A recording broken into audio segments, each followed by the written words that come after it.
The boy's sneakers slapped against wet pavement as he ran toward the line of motorcycles, his breath coming in ragged gasps, tears streaming down his face. "Please." 8-year-old Ethan Corleone's voice cracked as he stumbled to a halt before the wall of leather and chrome. "You have to stop the wedding. The lead biker killed his engine." Rain dripped from the edge of his beard as he looked down at the kid, soaked, trembling, desperate. 6 other Hell's Angels cut their engines behind him, the sudden silence broken only by thunder rumbling overhead. "My mom," Ethan choked out, gripping the handlebars of the lead bike. "She's marrying him in 20 minutes. He's going to hurt her. I know he will. Please, you're the only ones who can stop this." Hey there, beautiful souls. Welcome back to the channel. I can already tell this story is going to take us somewhere unexpected, and I'm so glad you're here for the ride. Where are you watching from today? Drop your location in the comments. I love seeing our global family connect. And hey, if you're new here or haven't hit that subscribe button yet, do me a favor and subscribe right now. You don't want to miss how this unfolds. Trust me. The biker, Crash O'Banion, his road name stitched across his cut, exchanged glances with his brothers. They'd stopped at this rural Montana gas station for fuel, nothing more. Their run to Billings was already behind schedule. "Kid," Crash's voice was gravel and whiskey, "you don't know what you're asking." "Yes, I do." Ethan's green eyes blazed with something far older than his years. "My real dad was one of you. Danny Corleone. He died 3 years ago. Motorcycle accident outside of Denver." Crash went very still. "Mom doesn't know I found his cut in the attic. Doesn't know I read his letters." Ethan pulled a folded photograph from his pocket, wrinkled, water-stained now from the rain. "That's you. You're in this picture with my dad. You were brothers." The photograph showed 2 men, arms around each other's shoulders, standing in front of their bikes. Brothers in every way that mattered. Crash's hand shook slightly as he took the photo. "Danny's kid," he whispered. "Brandon Stryker, that's who she's marrying. He acts nice around Mom, but I've seen him. When he doesn't know I'm watching." Ethan's voice dropped to something hollow. "He shoved me into a wall last week because I spilled juice. Told me if I said anything, he'd make sure I disappeared. Make it look like I ran away." "Jesus Christ," muttered one of the other bikers, a bear of a man called Tiny. "Mom thinks he's perfect. She doesn't see it. She's so scared of being alone after Dad died that she can't see what he really is." Ethan wiped his nose with his sleeve. "The church is 10 minutes from here. St. Catherine's. There's maybe 50 people there. His family, some of hers. But Mom, she's all I got. And if she marries him..." He didn't finish. Didn't need to. Crash looked at the photograph again, at Danny's smile, at the brother he'd lost too young. They'd scattered Danny's ashes in the mountains. Crash had been there, had promised Danny's spirit they'd look after his family if they ever needed it. He just never thought that promise would come calling like this. "What's your mom's name, kid?" "Sarah. Sarah Corleone." Ethan's voice cracked with hope. "Will you help?" The rain fell harder now, plastering Ethan's dark hair to his forehead. Behind Crash, the 6 other angels waited, Tiny, Reaper, Chain, Nomad, Phoenix, and Irish. Men who'd seen the worst of humanity and occasionally tried to balance the scales. Crash looked at his brothers. 7 pairs of eyes met his. Slowly, deliberately, each man nodded. "Here's what's going to happen," Crash said, his decision made. "You're going to get on the back of my bike. We're going to that church. And if this Brandon Stryker is half the monster you say he is..." He didn't finish the sentence. The promise hung in the air like the rumble of distant thunder. But as Crash helped Ethan onto his bike and the engines roared back to life, none of them could have predicted what they'd find waiting at St. Catherine's, or how the next hour would change all of their lives forever. Because sometimes the most dangerous place in the world is a church full of secrets, and sometimes the most unlikely heroes wear leather and ride steel horses into the storm. The motorcycles rolled up to St. Catherine's like a thunder prophecy, their engines echoing off the white clapboard church that sat nestled between Montana pines. The building looked innocent, almost picturesque with its small steeple and stained glass windows glowing against the darkening sky. But Ethan's grip around Crash's waist tightened as they approached, and the biker felt the kid's fear like a living thing. "That's his truck," Ethan whispered, pointing to a pristine black F-250 parked near the entrance. "Brandon's. He's always polishing it. Gets mad if anyone touches it." Crash filed that information away as the 7 bikes lined up in front of the church. Through the windows, he could see movement, guests taking their seats, flowers arranged at the altar, the pageantry of a wedding about to begin. "Tell me about your mom," Crash said quietly, killing his engine. "What's she like?" Ethan slid off the bike, his small frame almost lost in the enormity of what they were about to do. She's the best. She works 2 jobs, waitress at the diner and cleaning houses on weekends. Always singing, even when she's tired. She used to laugh all the time when Dad was alive." His voice softened. "She doesn't laugh like that anymore." "And how'd she meet this striker?" "He came into the diner 6 months ago. Kept coming back, leaving big tips. Told her she deserved better than working herself to death. That he'd take care of us." Ethan's jaw clenched. "She was so lonely. I could see it. After Dad died, it was like part of her died too. Brandon made her feel alive again. At first." Tiny dismounted his bike, his massive frame casting a shadow in the fading light. "When did things change?" 2 months ago. After she said yes to marrying him." Ethan stared at the church doors. "He moved into our house. Started making rules. Mom had to ask permission to see her friends. Had to tell him where she was going. He checks her phone." The boy's hands balled into fists. "She thinks it's because he loves her. That he's just protective." Crash had seen this pattern before. Men who isolated their victims, who slowly tightened the noose until escape seemed impossible. Danny's kid was caught in the middle of a nightmare wearing a wedding dress. "What about you?" Irish asked, lighting a cigarette. "He hurt you more than that shove?" Ethan hesitated. When he spoke, his voice was barely audible. "He locks me in the basement sometimes. When I misbehave. Says it'll teach me respect. Once, he left me down there for 6 hours." He looked up at Crash with eyes too old for his face. "Mom doesn't know. He only does it when she's at work." The rage that moved through the 7 men was silent but absolute. These were warriors who'd seen combat, who defended their brotherhood with blood and fury. But there was something about a child's suffering that cut deeper than any knife. "Listen to me, Ethan." Crash knelt down, eye level with the boy. "We're going in there. But I need to know, does your mom want this? Deep down, in her gut, does she really want to marry this man?" Ethan's eyes filled with tears. "Last night, I heard her crying in the bathroom. She thought I was asleep. She was talking to a picture of my dad, saying, 'I'm so sorry, Danny. I'm so sorry. I don't know what else to do.'" That was all Crash needed to hear. "Reaper, Chain, you two cover the exits. Nobody leaves until we're done here. Nomad, Phoenix, watch the parking lot. If Stryker tries to run, you stop him. Politely." The word carried weight. "Irish, Tiny, you're with me and the kid. What's the play?"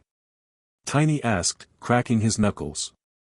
Crash looked at the church, then at Danny's son, this brave, terrified boy who'd somehow found the courage to beg strangers for help. "We're going to object to this wedding." Loudly. Inside the church, Sarah Corleone stood in the small bride's room, staring at herself in the mirror. At 32, she was still beautiful, dark hair cascading over bare shoulders, her mother's vintage wedding dress fitting perfectly. But the woman in the mirror looked like a stranger. Her best friend, Clarice Loomis, fussed with the veil behind her. "You look absolutely stunning, Sarah. Brandon's going to lose his mind when he sees you." Sarah managed a smile that didn't reach her eyes. Yeah. I'm sure he will. Cold feet? Clarice asked gently. Because that's totally normal. I threw up before my wedding. Twice. It's not cold feet. Sarah touched the pearls at her throat, the ones Brandon had given her last week. They felt like a collar. Do you think I'm doing the right thing? Clarice's expression shifted, something uncertain flickering there. Do you love him? The question hung in the air. Sarah wanted to say yes. Needed to say yes. Brandon was successful, attentive, everything she should want. He'd promised to take care of her and Ethan, to give them stability and security. But love? He makes me feel safe, Sarah said instead, which wasn't an answer at all. Sarah, Clarice started, but a knock at the door interrupted her. Brandon Stryker stepped inside without waiting for permission. At 38, he was handsome in that polished way that spoke of money and control, slicked back blonde hair, expensive suit, smile that never quite reached his ice-blue eyes. Shouldn't you not be seeing me before the ceremony? Sarah asked, trying for playful but landing somewhere near nervous. Couldn't wait. He crossed to her, taking her hands in his. His grip was just slightly too tight. You look perfect. Everything's perfect. His eyes flicked to Clarice. Give us a minute. Clarice hesitated, looking at Sarah. Only when Sarah nodded did she leave, closing the door softly behind her. The moment they were alone, Brandon's smile dimmed. Where's your son? Ethan. He's supposed to be with your sister. He's not. I checked. The little brat's disappeared. Brandon's jaw tightened. Today of all days. I swear, Sarah, that kid has no respect. He's 8 years old, Brandon. And he's been through a lot. Which is why he needs discipline. Structure. Brandon's thumb pressed into her wrist, just hard enough to leave a mark she'd have to cover later. After today, things are going to change. I've been patient, but Ethan needs to learn his place in our family. Something cold slithered down Sarah's spine. What does that mean? It means I'm going to be his father now. And he's going to learn to obey me. Brandon leaned in, his cologne overwhelming. Just like you're going to learn to trust me completely. No more questioning, no more doubts. We're going to be a perfect family, Sarah. I promise you that. He kissed her forehead, a gesture that should have been tender but felt like ownership. I need to find Ethan, Sarah whispered. No. You need to get ready. The ceremony starts in 10 minutes. Ethan will turn up. He always does. Brandon's voice dropped. And when he does, he and I are going to have a long conversation about his behavior. You understand? Sarah nodded, because what else could she do? This was her wedding day. 50 people were waiting. Brandon had paid for everything, had been so generous, so perfect in public. The door closed behind him, and Sarah was alone with the stranger in the mirror. Her hand moved to her bouquet, white roses, Brandon's choice, and beneath them, hidden where no one could see, she noticed her hands were shaking. Outside, the rumble of motorcycles grew louder, and though Sarah couldn't have known it, her son was about to do the bravest thing he'd ever done in his short life. Sometimes salvation arrives on 2 wheels and leather, and sometimes the answer to a prayer looks nothing like you expected. The church doors exploded open mid-processional. The organist's hands froze on the keys. 50 heads turned in unison. And there, silhouetted against the stormy twilight, stood 7 Hell's Angels with a small boy at their center. This wedding is over, Crash announced, his voice carrying through the sanctuary like judgment itself. Chaos erupted instantly. Gasps, screams, chairs scraping against hardwood. Brandon shot to his feet at the altar, his face contorting from shock to fury in seconds flat. What the hell, security? Someone call the police. But Ethan was already running down the aisle toward the bride's room. Mom! Mom, don't do this. Sarah emerged from the side door, her wedding dress a cloud of white lace, confusion painted across her features. Then she saw her son, soaked, desperate, flanked by bikers, and her world tilted. Ethan. What's going on? He hurts me, Mom. The words tore from Ethan's throat. Brandon hurts me when you're not there. He locks me in the basement, he shoves me, he says he's going to make me disappear. That's a lie. Brandon was moving now, stalking down the aisle with barely controlled rage. Sarah, your son has been telling stories for attention since the day we met. This is exactly the kind of manipulation I've been trying to correct. Manipulation? Crash stepped forward, and something in his presence made Brandon halt. That what you call a kid with bruises? With fear in his eyes. Sarah's hand flew to her mouth. Bruises? Ethan, show me. The boy pulled up his shirt. There, on his ribs, finger-shaped marks, yellowing but unmistakable. The sanctuary went dead silent. Sarah, I can explain, Brandon started. You put your hands on my son. Sarah's voice was barely a whisper, but it carried the weight of a mother's awakening fury. He's a difficult child who needs discipline. He's 8 years old. Brandon's mask was slipping now, his true face emerging like rot beneath polish. Listen to me very carefully, Sarah. You're going to send these bikers away. Your son is going to apologize for lying. And we're going to finish this ceremony. Because if we don't... His smile was pure ice. Well, you signed the papers I gave you last week, remember? The ones making me Ethan's legal guardian in case anything happened to you.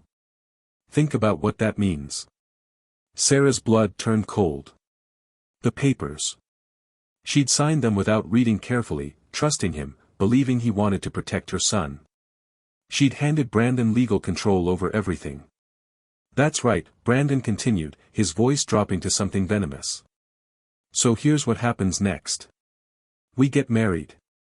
This circus leaves. And your son learns what happens when he tries to embarrass me. Crash moved between Brandon and Sarah like a wall of leather and fury.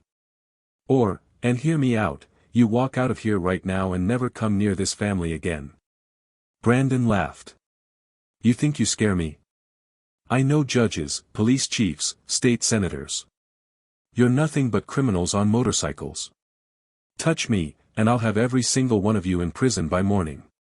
We don't need to touch you. Crash pulled out his phone. We just need to show people who you really are. He turned the screen toward the congregation. Video footage played, grainy security camera material showing Brandon's truck parked outside a hotel. Time stamp, 3 nights ago. Brandon emerged with a woman who definitely wasn't Sarah. Then another clip. Brandon in a parking lot, screaming at an elderly man who'd apparently dinged his truck, shoving him to the ground. And finally, this one made Sarah's knees buckle, Brandon dragging Ethan down basement stairs by his arm, the boys crying echoing through the speakers. Doorbell camera, Crash explained calmly. Your neighbor Mrs. Patterson was concerned. She sent these to us an hour ago. Brandon's face drained of color. And Sarah Corleone, broken, manipulated, gaslit Sarah, finally saw the monster wearing her fiancé's face. You've been watching my house. Brandon's voice shook with rage masked as indignation. That's illegal surveillance. None of that would hold up in court. Maybe not, Irish cut in, stepping forward. But it'll sure as hell hold up on social media. Bet your business partners would love to see what kind of man you really are. Sarah stood frozen, her bouquet slipping from nerveless fingers. The white roses scattered across the floor like fallen snow. You locked my baby in the basement, she whispered. You put your hands on my child. Sarah, sweetheart, listen, Brandon reached for her, but she recoiled as if his touch was poison. Don't. Don't you dare touch me. Her voice was gaining strength now, 3 years of grief and loneliness burning away to reveal the steel underneath. How long? How long have you been hurting him? Ethan stepped closer to his mother, and Crash noted how the kid positioned himself, ready to protect her even now. Since he moved in, Mom. I tried to tell you, but he said if I told anyone, he'd make sure you got hurt too. That he'd make it look like an accident. The congregation erupted in whispers. Brandon's family sat rigid in their pews, faces carefully blank. They knew, Crash realized. Some of them had to know what Brandon was capable of. This is ridiculous. Brandon's polished veneer was cracking like cheap paint. Sarah, think about what you're doing. These are criminals, and your son is a troubled child who needs psychiatric help. I've only ever tried to help you both. By cheating on her. Tiny held up his phone, displaying screenshots of dating profiles, text messages to multiple women. Man, for someone so careful, you're sloppy as hell with your digital footprint. A woman in the third row, elegant, in her 50s, stood abruptly. I knew it, she said, her voice carrying clearly. I knew my daughter wasn't crazy. Brandon's head snapped toward her. Mom, sit down. Your first wife, the woman continued, ignoring him, her eyes on Sarah. My daughter Emily. She tried to tell everyone what you were. That you isolated her, controlled her, hurt her. But you were so convincing, so charming in public. We thought she was having a breakdown. Tears streamed down her face. We let you convince us to have her committed. And then she died in that facility, and you collected the life insurance, and we never questioned. That's enough. Brandon roared, and for the first time, everyone in the church saw the monster without its mask. His face twisted with fury, spittle flying. You senile old bitch, you don't know what you're talking about. The slap echoed through the sanctuary. Sarah's hand connected with Brandon's face with enough force to snap his head sideways. The church fell into shocked silence. Get out, Sarah said, her voice deadly calm. Get out of this church. Get out of my house. Get out of our lives. Brandon touched his reddening cheek, and when he looked at Sarah again, there was nothing human in his eyes. You stupid, pathetic woman. You think you can just walk away from me? I own you. I own everything you have. Those papers you signed. I'm Ethan's legal guardian now. I have power of attorney over your finances. Your house. I'm on the deed. You leave me, you lose everything. I don't care. Sarah pulled Ethan close, her arm around her son. Take it all. We'll live in a cardboard box if we have to. But you will never touch my child again. Brandon's laugh was ugly. Noble. Stupid, but noble. Let me explain how this actually works. I call the police, report these bikers for assault and breaking and entering. They get arrested. Then I call Child Protective Services, tell them you're an unfit mother who allowed your son to be traumatized by a biker gang.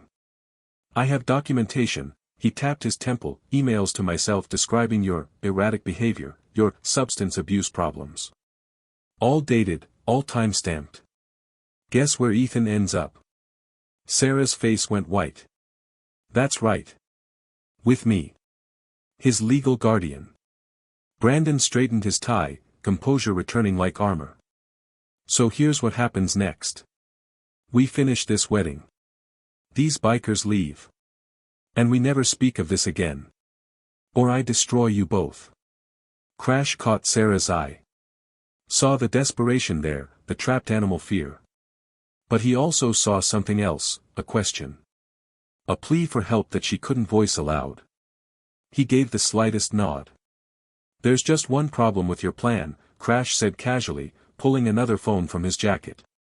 You're not the only one who knows how to create documentation. He held up the screen.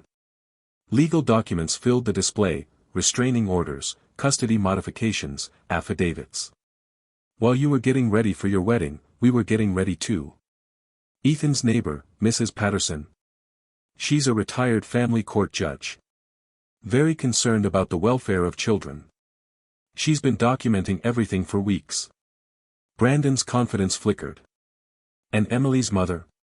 Crash gestured to the woman in the third row.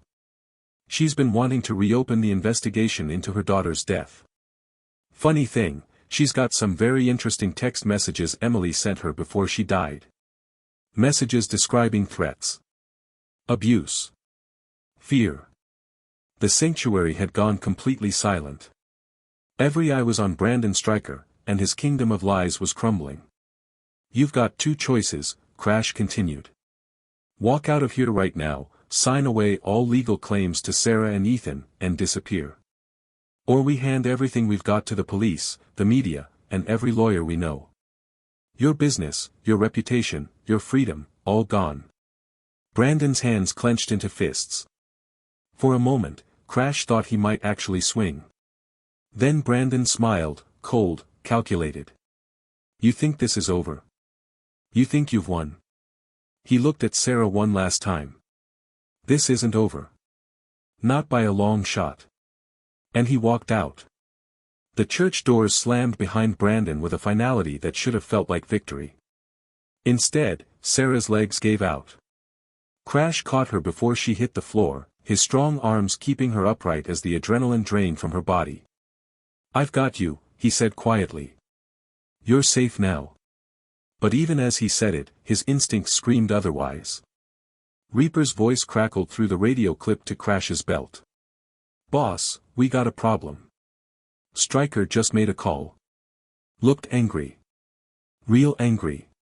"Keep eyes on him," Crash responded, then turned to Sarah. "We need to get you and Ethan somewhere safe. Now." Sarah pulled back, her wedding dress torn at the hem, mascara streaking her face. "I don't understand. Why are you helping us? You don't even know us." Crash exchanged glances with Tiny and Irish.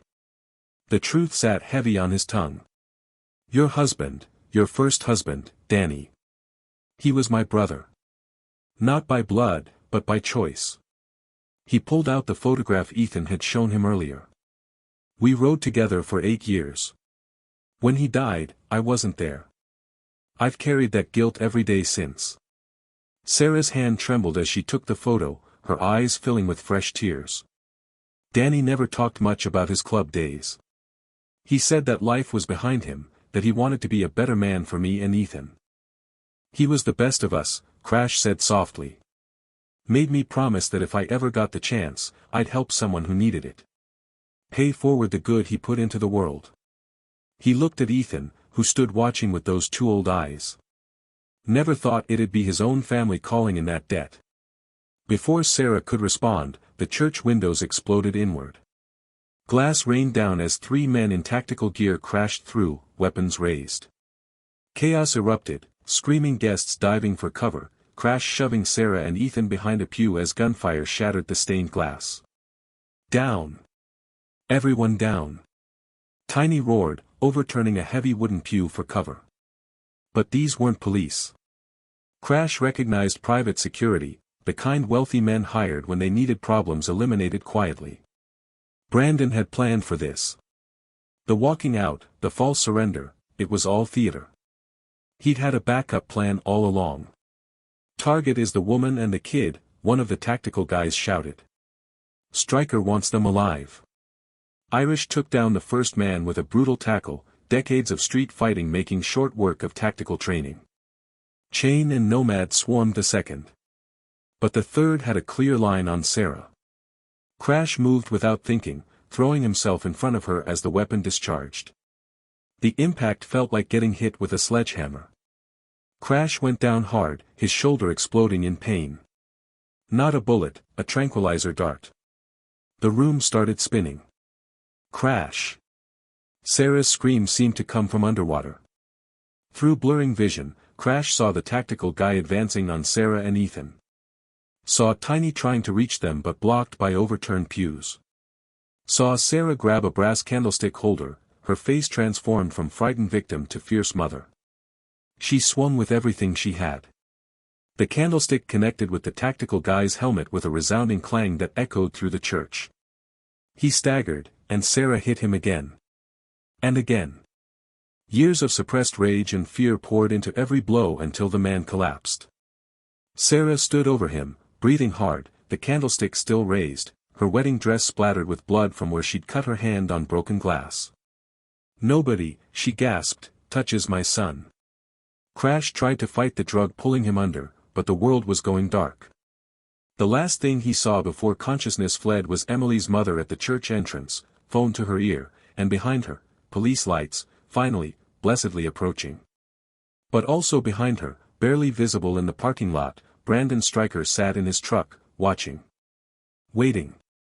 And Crash realized with horrifying clarity, this wasn't Brandon's backup plan. This was the opening move. The real game was just beginning, and Brandon had been playing chess while they were playing checkers. The legal documents, the threats, even these tactical guys getting arrested, it was all misdirection. Brandon had been planning something much worse all along. As darkness claimed him, Crash's last conscious thought was a prayer he hadn't uttered since Danny's funeral: "Please, God, let me wake up in time to stop what's coming." Crash woke to sterile white ceiling tiles and the steady beep of a heart monitor. His shoulder throbbed like hell, and his mouth tasted like copper and regret. "Easy, brother." Tiny's massive frame materialized beside the hospital bed. "You've been out for 6 hours. Trank Dart had enough juice to drop a horse." "Sarah." "Ethan."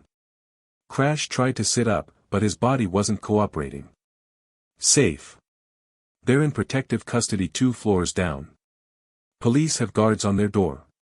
Tiny's expression darkened. "But we got problems." Of course they did. Brandon's tactical guys lawyered up the second they were arrested. Claimed they were hired to provide security for the wedding, that we were the aggressors. Brandon himself disappeared. Truck was found abandoned at the county line. No trace of him. Crash's blood ran cold. "He's not running." "No," Tiny agreed grimly. "He's hunting." The television mounted on the wall flickered to life, the volume low.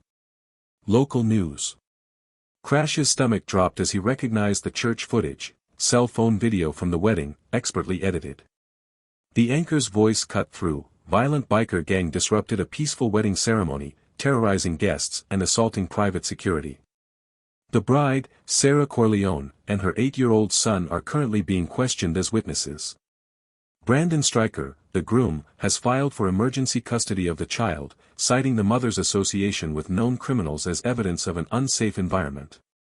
"Son of a bitch," Crash breathed. "He's still playing the victim. Gets worse." Tiny pulled out his phone, showing Crash a news article. 2 hours ago, someone leaked evidence to the media. Photos of Ethan with the angels at the church. Anonymous tips claiming Sarah has been involved with the club for months. There's even a doctored photo showing her at one of our clubhouses. None of that's true. Doesn't matter. Social media's already convicted her.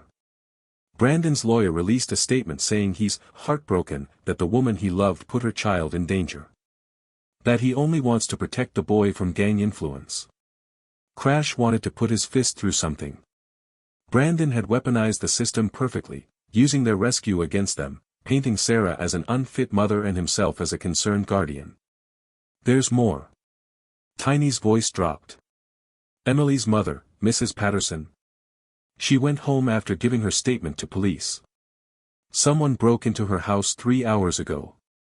Trashed the place, destroyed her computer, took all her documentation about Brandon. She's okay, but she's terrified. Withdrawn her statement, says she misremembered everything. He got to her. With enough money and the right threats, you can get to anyone." Tiny sat heavily in the visitor's chair. The other angels had to scatter. "Police are looking to question all of us about the church incident. We're officially persons of interest in an armed assault. That restraining order we filed. Judge denied it. Said there wasn't enough evidence." "What about Mrs. Patterson, the neighbor? The doorbell footage? Camera mysteriously malfunctioned. Files corrupted. It's like Brandon knew exactly which evidence to destroy." Tiny rubbed his face. "Man's connected, Crash. Really connected. We're fighting above our weight class here." A knock at the door made both men tense. A nurse entered, young, nervous. "Mr. O'Banion. You have a visitor. Says it's urgent." Clarice Loomis stepped into the room, Sarah's best friend from the wedding. Her eyes were red-rimmed, her hands shaking. "I need to tell you something," she said without preamble. "About Brandon. About what he's really planning." She pulled out her phone with trembling hands, showing them a text message thread. Crash's blood turned to ice as he read. The messages were from Brandon to Clarice, dated weeks ago. Detailed plans. Backup strategies. And horrifyingly, a timeline for what he called Phase 2. He's been planning this for months, Clarice whispered. The wedding was never the endgame. It was just bait. To draw out anyone who might protect Sarah. To identify threats. Why are you telling us this? Crash asked. Because I'm complicit. Tears streamed down her face. He paid me $10,000 to be Sarah's friend, to feed him information, to isolate her from other people who might have noticed the warning signs. I thought, God help me, I thought he was just a controlling boyfriend. I didn't know he was a monster. She pulled up another message, this one sent just an hour ago. Brandon, Phase 2 begins tonight. By morning, the boy will be mine, and Sarah will either comply or she'll be in no condition to fight. Thank you for your service, Clarice. Your final payment has been transferred. Where is he? Crash demanded, trying again to rise despite his body's protests. Where is Brandon right now? Clarice's voice broke completely. I don't know. But he has people inside the hospital. He knows exactly where Sarah and Ethan are. As if summoned by her words, the lights in the hospital corridor flickered once, twice, then died completely. Emergency lighting kicked in, bathing everything in eerie red. And somewhere on the floor below, a child started screaming. Oh no! What is Brandon's Phase 2? Can Crash reach Sarah and Ethan in time? Drop your predictions below, and please hit that subscribe button if you're on the edge of your seat right now. Crash ripped the 4 from his arm and hit the floor running, Tiny right behind him. The hospital corridor was chaos, nurses scrambling, confused patients emerging from rooms, the emergency lighting casting blood-red shadows across everything. Second floor, East Wing. Crash gasped, his shoulder screaming with every step as they hit the stairwell. But when they burst through the door to Sarah's floor, they found the 2 police guards unconscious on the floor outside her room, and the door standing open. Empty. No, no, no, Crash's heart hammered as he searched the room. Signs of struggle, overturned chair, Sarah's shoes kicked off in haste. But no Sarah. No Ethan. Tiny checked the guards' pulses. Alive. Same tranq darts they used on you. A phone buzzed on the hospital bed. Sarah's phone, deliberately left behind.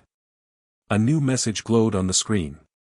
Unknown number, you put on a good show, angels. But this was always going to end one way. I'm a patient man.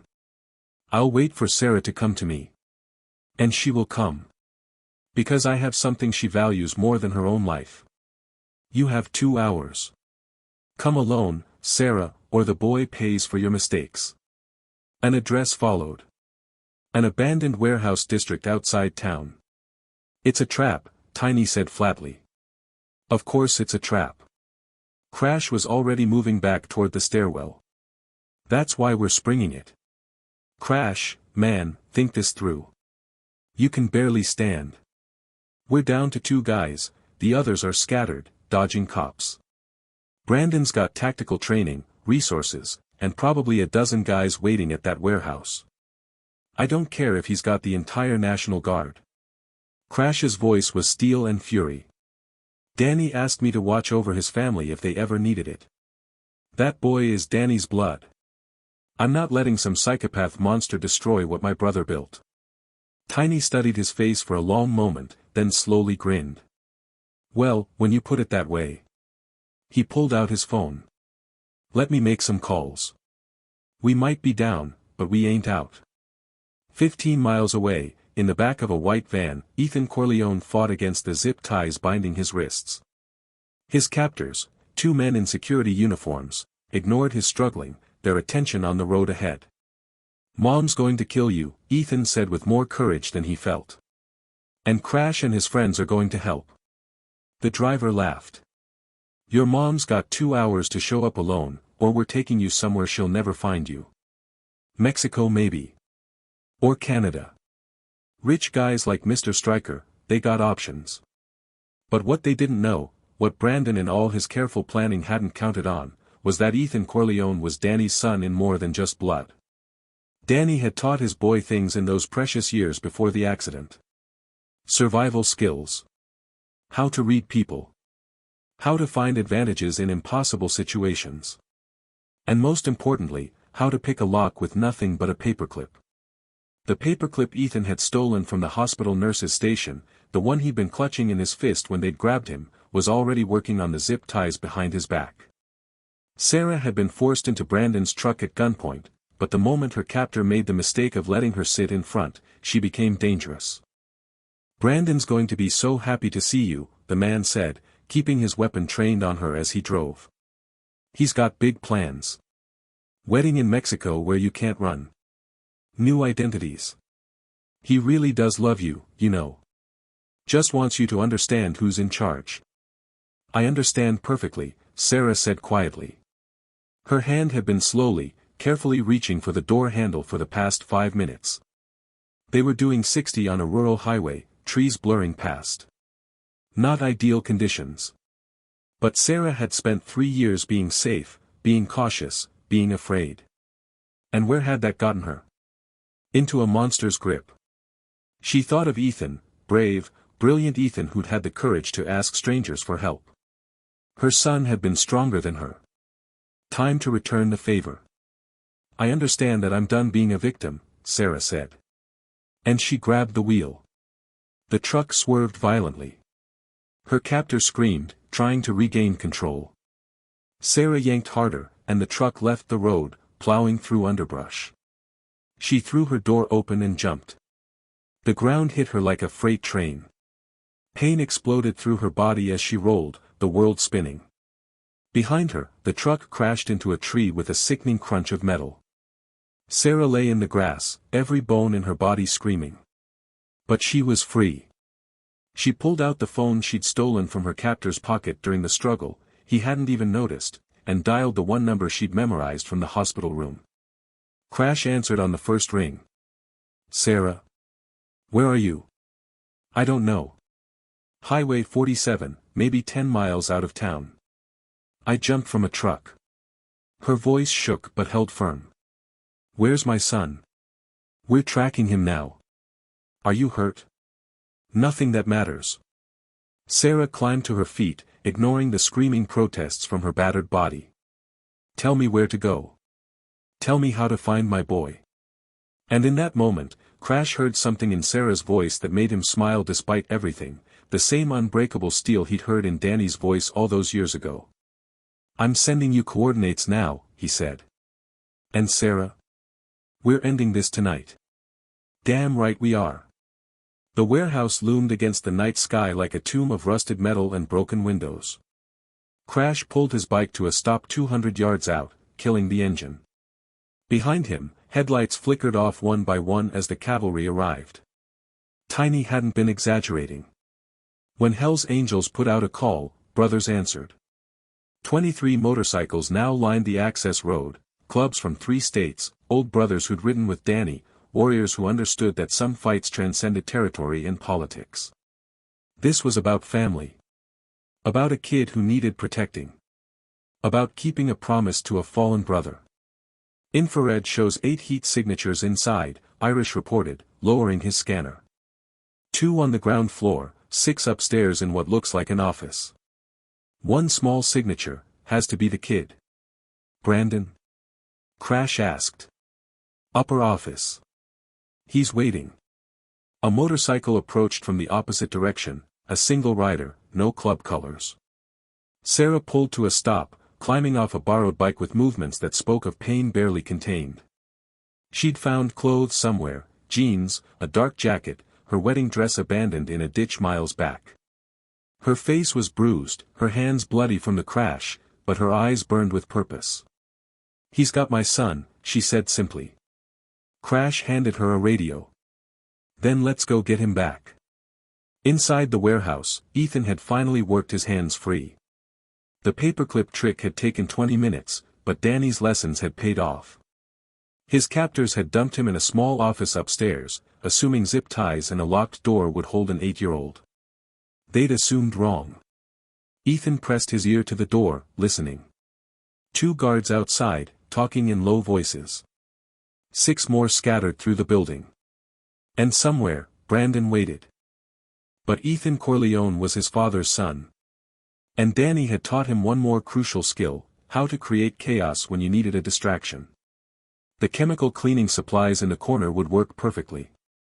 Brandon Stryker stood at the warehouse's main office window, watching the road with a satisfaction that bordered on euphoria. Everything was falling into place. Sarah would come, maternal instinct was so predictable.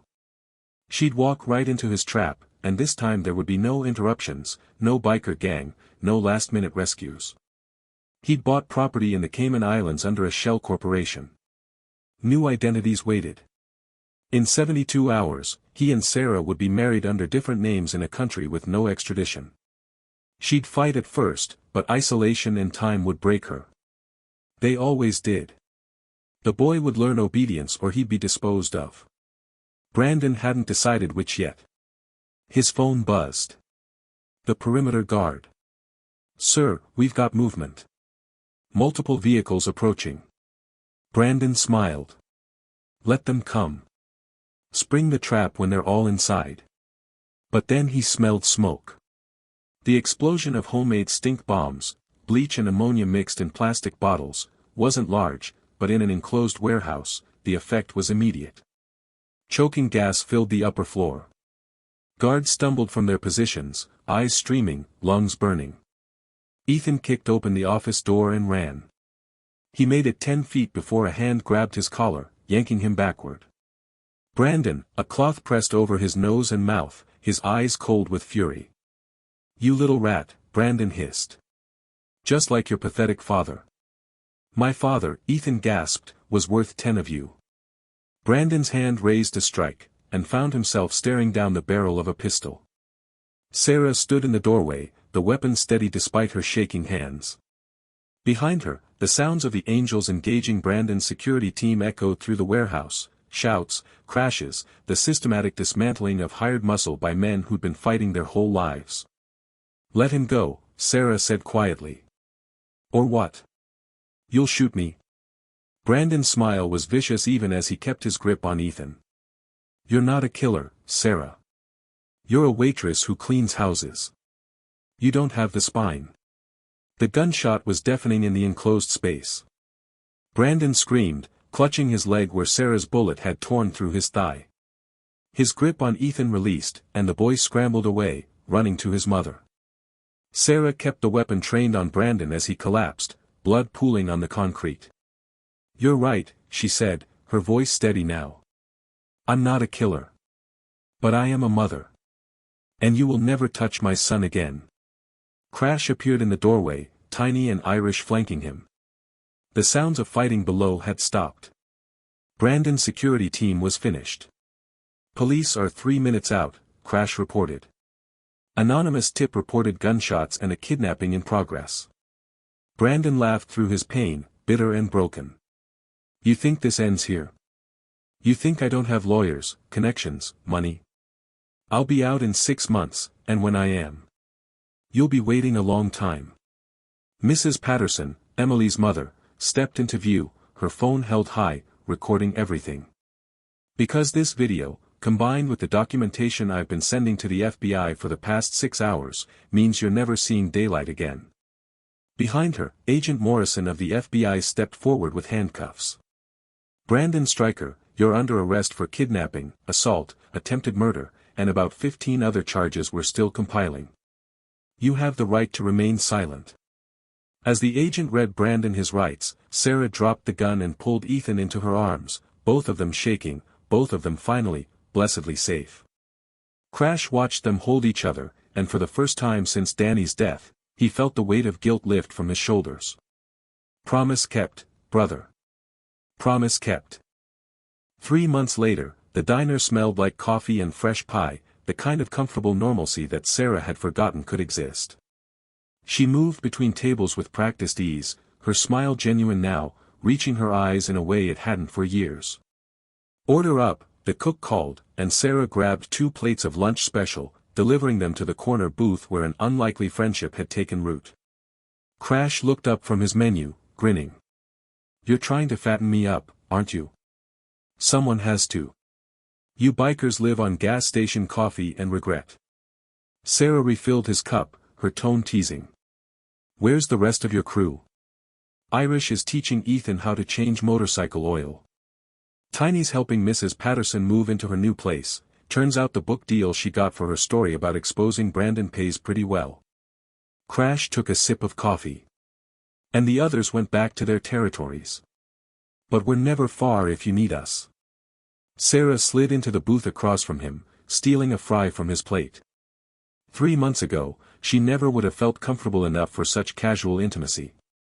But Crash had become family, the brother she'd never had, the friend who'd saved her life. "I got the final papers yesterday," she said quietly. "Brandon's parental rights are permanently terminated. All the legal documents he forged have been voided. The house is mine again, free and clear." Her eyes grew bright. "We're really free, Crash. For the first time in years, I can breathe. You earned it. Both of you." Crash nodded toward the window, where Ethan sat on the diner's front steps, meticulously cleaning chrome on Irish's motorcycle while the biker supervised with exaggerated seriousness.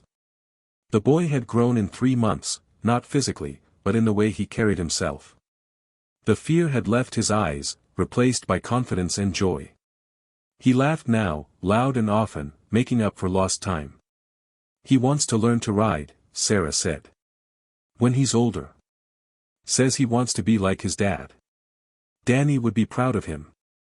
Of both of you." Crash paused, then pulled something from his jacket pocket. "Actually, I've been meaning to give you this." It was a photograph, the same one Ethan had shown him that rainy day at the gas station. Danny and Crash, brothers in every way that mattered. "I made a copy," Crash explained. "Thought Ethan should have the original, but I wanted you to have this one. So you remember that Danny's family is never alone. That we look out for each other." Sarah's fingers traced Danny's face in the photograph, tears sliding down her cheeks.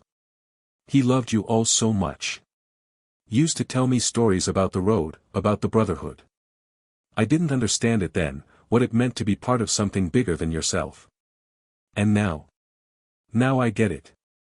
She smiled through her tears. "You gave us our lives back, Crash. How do I ever repay that? You already have. You fought for your kid. You found the strength to stand up when everything in you wanted to run. That's what family does, we make each other stronger." He finished his coffee, leaving money on the table that was triple what the meal cost. "Besides, Danny saved my life more times than I can count." This just evened the score. The bell over the diner door chimed as Clarice Loomis entered, hesitant and uncertain. She'd testified against Brandon in exchange for immunity, her conscience finally overcoming her greed. The friendship between her and Sarah was broken, maybe irreparably, but they were working on forgiveness. Sarah stood, squeezing Crash's shoulder. "Stay. Have some pie. It's on the house." "Everything's on the house with you," Crash complained, but he was smiling. As Sarah approached Clarice, Crash watched through the window as Ethan finished polishing Irish's motorcycle. The kid stepped back, admiring his work, and Irish clapped him on the shoulder with obvious approval. The boy's laugh carried through the glass, pure and unburdened. That's the sound of healing, Crash thought. That's what victory sounds like. 6 months after that, Sarah stood in front of a different church, not for a wedding this time, but for a memorial service. The community had come together to honor Emily Stryker and the 3 other women whose deaths Brandon had been connected to through the FBI investigation. Brandon himself was serving 25 to life in a federal prison, with additional charges still pending. His empire of manipulation and abuse had crumbled under scrutiny, revealing decades of carefully hidden violence. But today wasn't about him. Today was about remembering the victims and celebrating the survivors. Ethan stood beside his mother, dressed in his best clothes, a small patch sewn onto his jacket, a memorial patch honoring Danny Corleone. The angels had given it to him on his 9th birthday, along with a promise, when he turned 18, if he still wanted it, they'd teach him to ride. Mrs. Patterson spoke at the memorial, her voice strong despite her age. She'd become an advocate for domestic violence victims, using her platform and Emily's story to push for legislative changes. And when the service ended, 7 motorcycles were waiting outside the church, the same 7 that had arrived on that stormy day months ago. But this time, they weren't there to stop a wedding. They were there to escort Sarah and Ethan home. That evening, Sarah tucked Ethan into bed, smoothing his hair back from his forehead the way she used to when he was small. "Mom." Ethan's voice was sleepy. "Do you think Dad knows about everything that happened?" Sarah thought about Danny, about his love for his family, about the brothers he'd chosen, about the legacy of protection and courage he'd left behind. "Yeah, baby. I think he knows. I think he sent Crash and the others to us exactly when we needed them most. Like guardian angels." "Like guardian angels," Sarah agreed, smiling at the capital A, the kind who ride Harleys and keep promises. Ethan yawned, his eyes drifting closed. "When I grow up, I'm gonna be like that. I'm gonna help people who need it." "I know you will, sweetheart. You already do." She kissed his forehead and turned off the light, leaving the door cracked open the way he liked it. In the living room, the photograph Crash had given her sat on the mantel, Danny and Crash, forever young, forever brothers. Sarah poured herself a cup of tea and stepped onto the front porch. The night was clear, stars scattered across the sky like diamonds. Somewhere in the distance, she heard the rumble of motorcycles, the angels on their way home from the memorial. The sound used to frighten her. Now it meant safety. Family. Home. Her phone buzzed with a text from Crash, "Sleep well. We're always watching." Sarah smiled and typed back, "I know. Thank you." She sat in the porch swing Danny had built years ago, the same swing where he used to hold her on summer nights, where they'd planned their future and dreamed their dreams. "We made it, Danny," she whispered to the stars. "Your boy is safe. We're both safe. And we're going to be okay." The wind rustled through the trees, warm and gentle, almost like an answer. Almost like a blessing. And somewhere in the distance, 7 motorcycles rode through the Montana night, guardian angels on steel horses, keeping watch over the family their brother had left behind. Because that's what family does. Always. So there you have it, everyone, a story about courage, brotherhood, and the power of standing up when it matters most. Sarah and Ethan got their happy ending. Brandon got justice. And Crash kept the promise he made to his fallen brother. If this story moved you, do me a huge favor and drop a comment below telling me what your favorite moment was. Was it when Ethan first begged the angels for help? When Sarah finally fought back? Or that final beautiful reunion? And if you haven't subscribed yet, seriously, what are you waiting for? Hit that subscribe button so you never miss another story like this one. We've got more coming, and trust me, you don't want to miss what's next. Thank you so much for reading, for being part of this community, and for believing that even in the darkest moments, hope can arrive on 2 wheels and leather. Until next time, keep fighting for what matters. Keep protecting the people you love. And remember, sometimes the most unlikely heroes are exactly the ones we need. Ride safe, everyone. And never stop believing in second chances.